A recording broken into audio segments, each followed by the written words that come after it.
duolar kitobidamiz. Shundan 11-bob. Babu da'vatil valid va da'vatil mazlum. Otaning duosi va mazlumning duosi, ya'ni mustajobligi haqida. 3862 hadis. Abu Hurayra radhiyallohu anhudan. Rasululloh sallallohu alayhi vasallam aytdilar: "Salasu da'awatin yustajabu lahunna la shakka fihinna. Da'vatul mazlum va da'vatul musafir va da'vatul validi li valadihi." 3 duo borki mustajobdir. Ularda shak yo'q. Mazlumning duosi, musofirning duosi, otaning farzandga qilgan duosi. Mazlumning duosi deganda hatto kofir bo'lsa ham mazlumligiga qaytarilyapti hukm. Buni musulmon kofirligiga emas. Kofir bo'lsa ham mazlum duoibat qilsa zolimni mustajob bo'ladi. Endi musofirning duosi tushunarli, chunki u ham g'urbatda yuradi. Odatda musofir odam siniq bo'ladi. O'zi bu uchalasiga qarasangiz ham xuddi shu ma'no bor.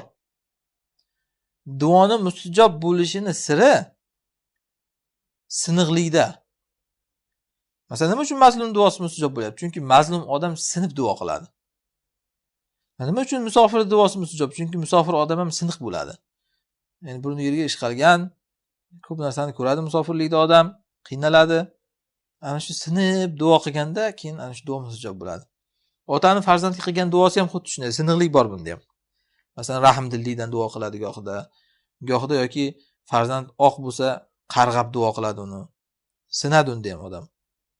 Ana shu uchun bu ham mustajob bo'ladi.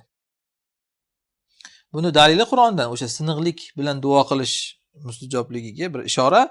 Ud'u robbakum tadarruan va xufyatan degan Alloh. Robbilariga tazarru va xufyona duo qilinglar. Ana shu tazarru degan ana shu siniqlik bilan degani. Va xufyona deganda ham xuddi shunday vazminlik bilan, bosiqlik bilan. Mana Zakariya alayhissalomning duosida ham xuddi shu ma'no bor. Sinib duo qilganlar u kishi ham idna da robbahu nidaan xafiyya degan. Robbisiga maxfiy nido qildi. Ya'ni uyalgandek bo'lib, siniqlik bilan duo qilganlar. O'shanda keyin mana mustajob bo'lgan duolar.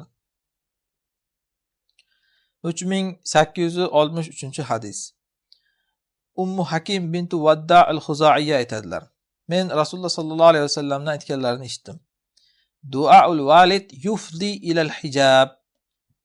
Otaning duosi hijobgacha yetib boradi. Ya'ni Allohning hijobi bor-ku.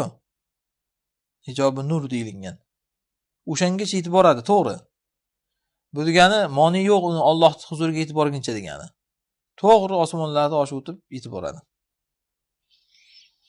Endi otani duosi shunday to'g'ri Alloh huzuriga yetib borsa, hozir bizda odamlar mana shunaqa gaplarni olib olib, namoz o'qisang ham otang bitta duo qilsa befoyda bo'lib ketadi namozlaring. Namoz o'qimasang ham undan ko'ra otangning duosini ol deydi-ku. To'g'rimi endi shu deganda?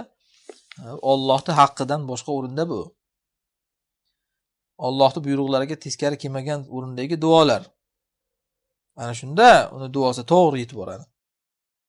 Sahobalardan ham onalari qarg'aganlar bo'ldi. Ularda endi haliga onasini qarg'ish urmadi-ku mana.